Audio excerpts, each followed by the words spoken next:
సాధారణంగా tea, coffee అంటాం కదా! సో, మనం వీటిని పడిగడుపున తీసుకుంటే ఏమైనా సమస్యలు వచ్చే అవకాశం ఉందా? వాటిని when to take, when not to?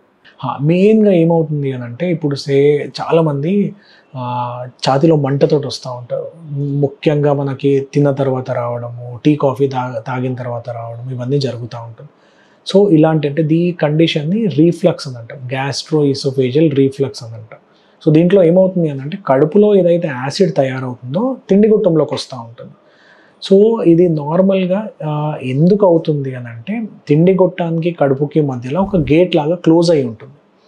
So, ఆ గేట్ ఓపెన్ కావడంతోటి కడుపులో ఏదైతే యాసిడ్ ఉందో పైకి తిండి గొట్టంకొచ్చేసి, ఆ యాసిడ్ మన తిండి గొట్టంని డ్యామేజ్ చేయడంతోటి ఇలాంటి సింప్టమ్స్ వస్తా ఉంటాయి.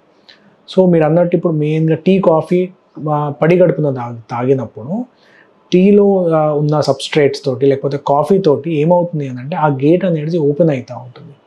సో, కెఫీన్ తోటి ఆ స్ఫింక్టర్ అనేది రిలాక్స్ కావడంతోటి యాసిడ్ అనేది ఇంకా ఫ్రీగా పైకొస్తా ఉంటుంది.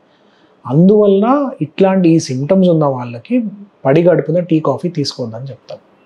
ఓకే. ఎందుకంటే ఈ సింప్టమ్స్ ఎక్కువ కావచ్చు. అదర్‌వైజ్ కొంచెం సాలిడ్ ఫుడ్ తీసుకున్న తర్వాత కంపారిటివ్‌లీ ఈ సింప్టమ్స్ అనేది కంట్రోల్‌లో ఉంటాయి. 62 లక్షల మంది ప్రజల్లో మెడ్‌ప్లస్ బ్రాండ్ మెడిసిన్స్ కి మారడం వలన 915 కోట్ల రూపాయలు సేవ్ చేసుకున్నారు. అదే మెడిసిన్స్, అదే క్వాలిటీతో 50-80% డిస్కౌంట్లు.